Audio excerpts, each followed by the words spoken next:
So hello what's up everyone, नमस्ते सबैजनालाई। So आज चाहिँ हाम्रो गाउँमा धेरै दिन बादमा घाम लागिरहेको छ है। अनि घाम लागेर एकदम रमाइलो भइरहेको छ भनौँ। अब हिजोसम्म त पानी परिरहेको थियो, यस्तो घामसाम केही लाग्ने उइस चाहिँ थिएन क्या। अनि आज चाहिँ त्यही भएर घाम लाग्दियो होइन, एकदम बबालसँगले। अनि अब चाहिँ हामी माथि जाँदैछु। दिन चाहिँ एकदम सहिलो भइरहेको छ गाइस भनौँ न। अब घुम्ने खालको दिन भइरहेको छ। दिस इज कल शैली क्या गाइस। कालपोखरीहरू सबै देख्छ नि त्यहाँदेखि। सो गाइस हाम्रो गाउँमा चाहिँ अहिले मकैको सिजन चलिरहेको छ है। डङ्काडङ भनौँ न। बिहान उठ्यो मकै पोल्यो, चियासँग खायो है, एकदम दामी हुन्छ। अन्त so what's up everyone, once again welcome back to my another vlog, Manish vlog Minaville. I hope you guys are doing well. अनि जसले पनि मेरो च्यानललाई सब्स्क्राइब गरिदिनु भएको छैन, please subscribe to my channel. साथमा भएको बेल आइकन दबाउने आशा गर्छु तपाईँहरू सबैजनालाई। Keep loving, keep support guys.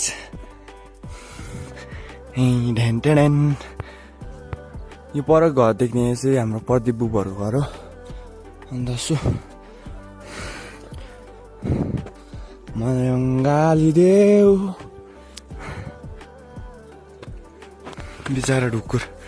यो ढुकुरको जोडी छैन रहेछ गाइस, एउटा मात्रै बसिरहेको छ। यहाँ चाहिँ पुरा रहेछ। सो मलाई पारी सामान दिनु दामी देख्दो रहेछ है। ए सामान दिनु नि गोर्खे होइन, गोर्खे त हो त। सामान दिनु चाहिँ यता 60%। सो दिन चाहिँ आज यस्तो बवाल भइदिरहेको छ गाइस, यस्तो बवाल भनौँ न। अब कता घुम्नु जाउँ जस्तो भनेको। आज फर्स्ट टाइम यहाँ मनिस छिटो उठेर गाइस म चाहिँ बिहान चाहिँ 5:30 झुल्किन्छु होइन।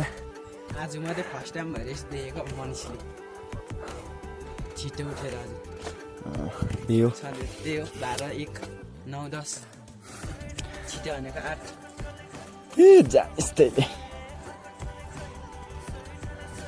म नेक्स्ट ब्लगमा त प्रुफ पनि गरिदिन्छु यो चाहिँ उयो हो भनेर।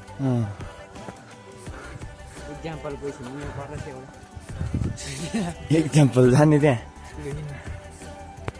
हुई मुमा के हेरेको टन्की धारा उयो भएको। डिपेन्ड उठ्यो। यस गाइस यहाँको हाइट चाहिँ कति भने 11,220 है यहाँको हाइट चाहिँ। अन्त सो अलिक माथि गयो भने चाहिँ त्यो पारी चाहिँ पारी भनौँ न। कुन चाहिँ अब हिमालहरू पनि देख्छ होइन, अहिले चाहिँ देखेको छैन, बादलले छिटिरहेको छ। सो गाइस एक दिन देखाउँछु तपाईँहरूलाई। अन्त यहाँनिर चाहिँ हिउँ चाहिँ कस्तो पर्छ भने डिसेम्बरतिर एकदम बबालसँगले परिरहेको हुन्छ है। हिउँ पऱ्यो भने त्यस्तै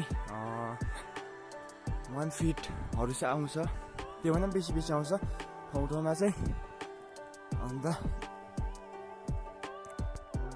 सो गाइस यहाँ लुङदर लगाएको छ नि, यहाँनिर चाहिँ शेर्पा डाँडा भन्छ होइन हामीले चाहिँ।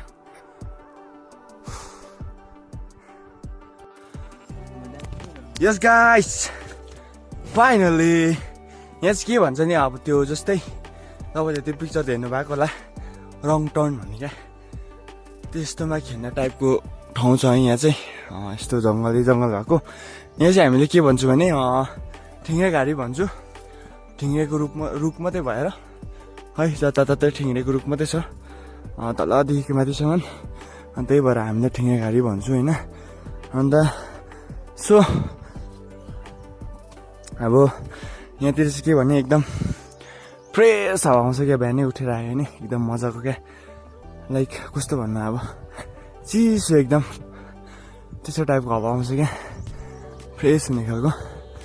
अन्त सो धेरै वर्ष भयो है यो रुखमा चाहिँ लाइटिनिङ भएको थियो है, चट्याङ हानेको थियो यो रुखलाई चाहिँ। अन्त तपाईँहरूले देखाइदिन्छु म। यहाँ देख्नु सक्नुहुन्छ है तपाईँहरूले, यस्तो हुँदो रहेछ चट्याङ हानेको।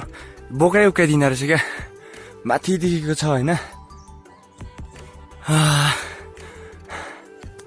अम्बो सेटिस छ नि है गाइस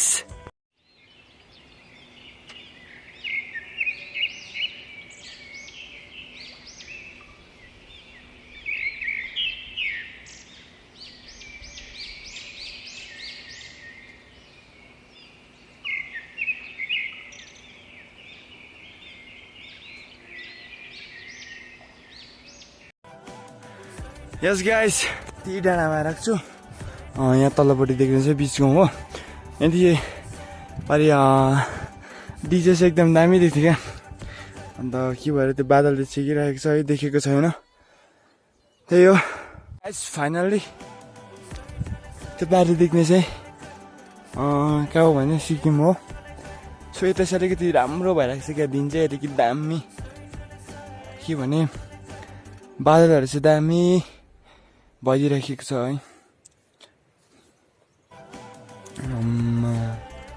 दिस इज कल शैली क्या गाइस यो हो नि त शैली क्या मामफुली है